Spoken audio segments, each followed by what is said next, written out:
Hello. Hello, friends. Hello, folks, friends, and Monsketeers of all ages.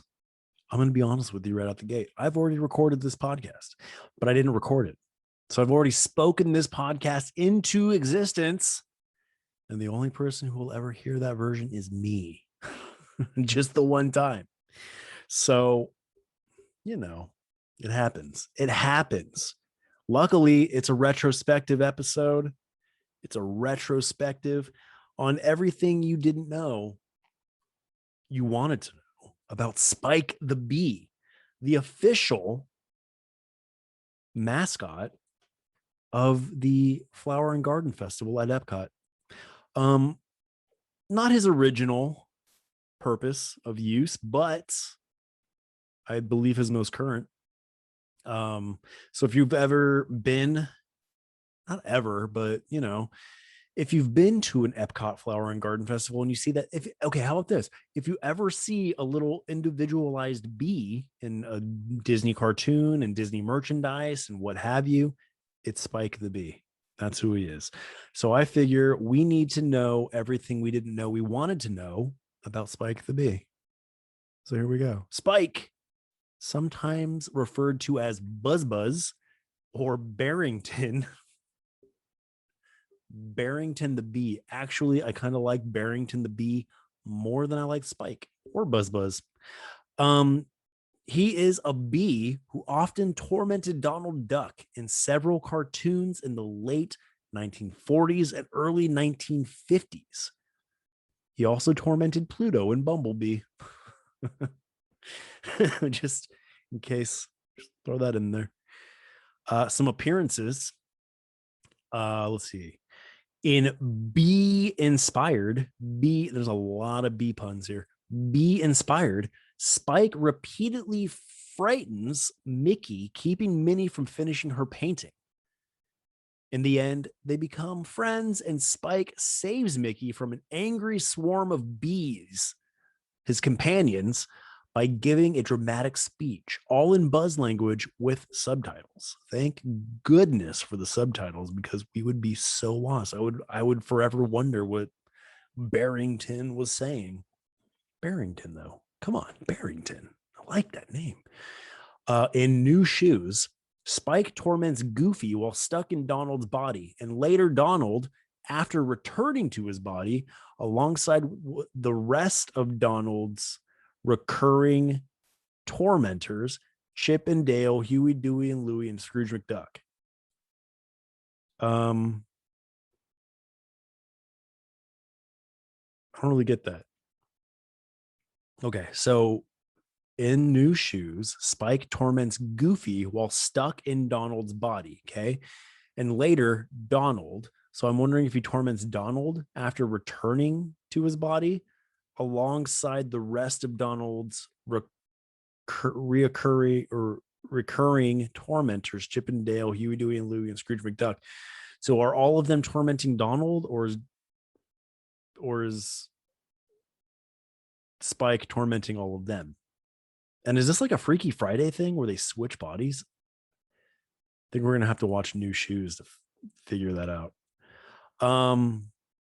Legend of the Three Caballeros, in Mount Rushmore or less, Spike, or at least a lookalike, appears in a brief cameo when Humphrey the Bear goes after a large amount of honey in New Quackmore. Okay. In printed material, Spike the Bee made a handful of appearances in Disney comics. In 1948, inferior decorator, he attacks Donald's house with a whole swarm of bees because Donald's new wallpaper represents flowers. Spike's got a temper on him, right? How dare you put up flower wallpaper? I think they're real. That's what I imagine. That's what I imagine he says in Buzz language. So it was like, bzz, bzz, bzz, bzz, bzz. I speak Buzz language, in case you were wondering. At the Disney parks, Spike would be used for Epcot's 2018 Flower and Garden Festival as the host for the Spike's Pollen Nation Exploration Scavenger Hunt game, which, as of this year, I'm not going to say the year and date it because I want this to last forever. As of my most recent trip to Epcot, that scavenger hunt game is still going. 12 figures of Spike were placed around gardens throughout World Showcase to mark the different spots. Spike would return as the mascot for the 2020 festival. And I can tell you this, we're past 2020 and Spike has remained the mascot, I believe, at least for this year. So as far as I can tell, it's still going on strong. I didn't get any footage though. I think I got like 1 or 2 Spikes in the vlog and Terry footage. I know we ate at a kiosk that was all honey related, and Spike played a prominent role there. And I do have footage of that, so you'll definitely see Spike there. And also, Spike was there's a little sipper cup, shaped like Spike. And yeah, at the end of that scavenger hunt, you get a little prize. I think I wish I had done it, but you know, look, if there's anything that's going to overshadow Spike, I love Spike. If you haven't figured this out yet, I really enjoy a lot of the obscure Disney characters, clearly. And I've loved Spike ever since watching him in those Donald Duck shorts, and any short really from the 40s and the 50s. Like when I would watch like Quack Attack, and Mickey's Mouse Tracks. They showed all those old timey cartoons, which developed my love and affinity for them.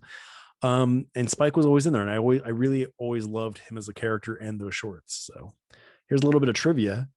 In B Enemy, or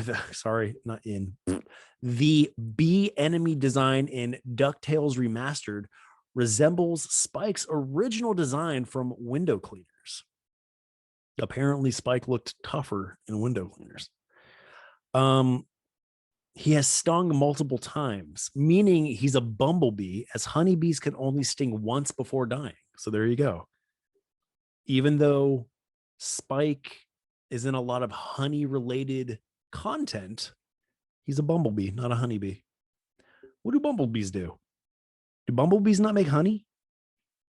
Are they just like pollinators? Is that what they do? They just take pollen from flower to flower and make new flowers and just do that kind of stuff? Interesting. Never really thought about that. And Chippendale Rescue Rangers episode Risky Beesness, there's a swarm of bees that resemble him. And you know what? If I remember correctly, and I think I am, if I remember correctly, in the original Nintendo system, the Rescue Rangers game, I feel like there was a villain that looked like Spike. If not one boss villain, like the I think there was. I really think Spike was a bad guy in the Chippendale Rescue Rangers Nintendo game. We'll have to look that up. Filmography. All right, so here's everything that Spike has been in, and we'll go ahead and do. I will do watch along podcasts for all of these. I don't think I can do cartoon commentaries with them because of like copyrighty issues. But I could do the watch alongs, and why not? We do shorts for watch alongs, and it just makes sense to do all the Spike ones since we're doing a retrospective about Spike, and I like Spike a lot. I love Spike. So it just makes sense. So to come, and maybe they're out already, depending how far in the future you listen to this or watch this. We are on YouTube. Filmography. Window Cleaners from 1940, known as Barrington the Bee. Okay, well, there's the Barrington part. He debuted as Barrington, apparently. Home Defense in 1943. Pluto's Blue Note in 1947. Inferior Decorator from 1948. So is that a comic and a cartoon? Guess we'll find out. Bumblebee from 1949. Honey Harvester from 1949. Slide Donald Slide, also from 1949. Be at the Beach, 1950. Be on Guard from 1951. Let's Stick Together from 1952. Beezy Bear from 1955. Cameos on the title card and inside a jar. Oh, okay. Oh, and Pluto's Blue Note from 1947. That's also just a cameo. I just realized that. The Mad Hermit of Chimney Butte from 1960. And The Ranger's Guide to Nature from 1966, but also only cameo. Just a cameo. Oh, look at that. There's some photos here. And he looked way, way more intimidating as Barrington. Like, he looks tough. He's been working out, kind of angry. And then as Spike and Buzz, he's just adorable. Got that big bulbous nose. Come on. It's not the love about Spike. I love Spike. I'd get a Spike tattoo. I will get a Spike tattoo. Some more background info. We went over the short films, shows. So Spike has appeared in Walt Disney Anthology series, Chippendale Rescue Rangers, Mickey Mouse and the Roadster Racers, Legend of the Three Caballeros. Okay. Voiced by Jimmy McDonald. And then Bill Thompson voiced Old Spike from Let's Stick Together. Fascinating. Full name, Spike. Other names, Buzz, Barrington, Claudius.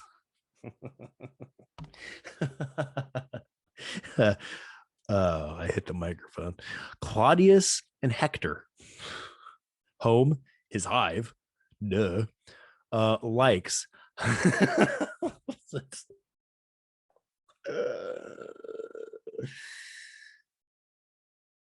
Here we go. You know what Spike likes? Spike likes honey and revenge.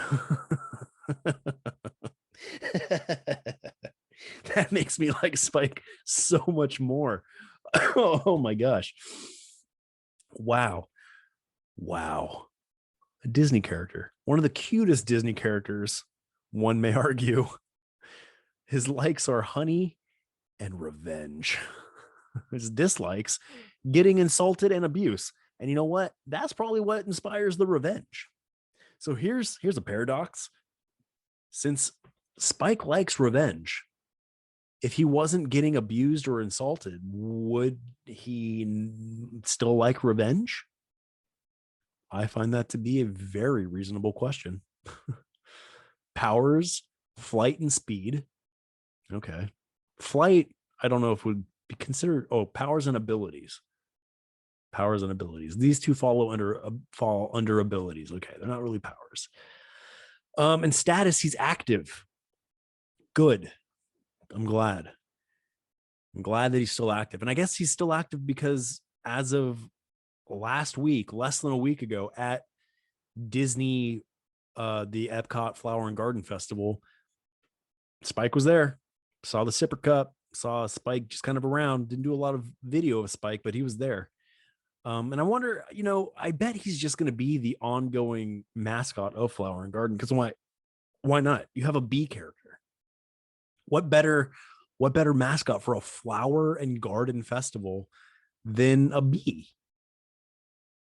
And keep them relevant. They do stick them on a ton of merchandise. Like anything flower and garden related, like merchandise wise, I'm sure there's lounge flies with them on it. There's a lot of, there's a lot of stuff, cups, mugs, shirts, lots of things have Spike. So glad he's active. I'd hate to see Spike disappear into the vault. That'd be a bummer. So good on you, Disney. Good on you, Disney, for keeping Spike alive. Or not alive. He wouldn't die. He would just be shelved. And that's kind of like what I enjoy doing here. I like bringing I like shedding light on some of these more obscure Disney characters to kind of keep, maybe not keep them in the popular eye, but if you're a fan of this podcast and you listen to this, then at least keeping them alive to that degree. Cool. So like I said, we were just at Epcot. There was plenty of Spike. Unfortunately, and to me, when I was doing video for the vlog and Terry's, I was more focused on the topiary because you know me. You know me. If you know me, you know one thing. You know I love topiaries. It's the toughest thing about me. And yeah, so next time we do a flowering garden, I would imagine that he'd still be the mascot, and I'll make sure to do the scavenger hunt if they're still doing it, or at least get as much Spike as I can. So, and like I said, we'll do watch alongs for all the Spike shorts that we're able to get our hands on. And yeah, hopefully Spike holds a place in your heart now too. He is the Disney character of springtime. Like in my mind, when it's spring, it's Spike season. And I know it's kind of summer right now, I guess, depending when you listen to it. It doesn't, could be winter for you whenever you're listening to this, but Spike to me, maybe when did the Flower and Garden Festival start? Like 3 months ago or something like that. That'd still be considered springtime. Yeah, I'd say it's a spring or late, like spring to early summer festival. I like it. I really like Flower and Garden Festival because I like topiaries. So what? Anyhow, it was a shorter episode, but that's what these retrospective episodes are. You know what I mean? I've come to realize that length for these podcasts, they don't necessarily have to be the longest of episodes. They just have to be long, and as long as they need to be. Be as long as they need to be. So we get everything we didn't know we wanted to know about these characters and whatnots. So, and being able to do these shorter version ones, I can pump out more of them, So hope you like it. I liked it. This isn't the end of our relationship with Spike. Like I said, we're doing watch alongs for all of those, and we'll see him again in Vlog and Terry's as well. So there you go. Get used to Spike, because we're gonna spend some time with him. We're gonna spend at least 1, 2, 3, 4, 5, 6, 7, 8, 9, 10, 11, 12, 13 watch along podcasts with Spike the Bee. So brace yourself. All that being said, thanks for listening. Visit leallegacy.com to scope out all the killer content we have curated for you. Visit our Skeleton Crew store. The best way to support Leal Legacy is to go and check out our Skeleton Crew store and, pick yourself up something nice, or a loved one. Just pick something up and keep us afloat so we can keep doing this. And that's at leallegacy.com, Leal legacy.com. And it's Leal Legacy across all your favorite social media platforms and on YouTube. Leal Legacy. It's Leal Legacy everywhere. You wanna just look up Leal Legacy, you'll find us.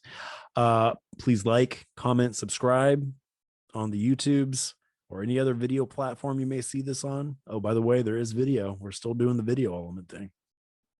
For here henceforth, we're doing video with all the podcasts. Not all the podcasts, not the watch alongs, but all retrospective and introspective podcasts will have a video element.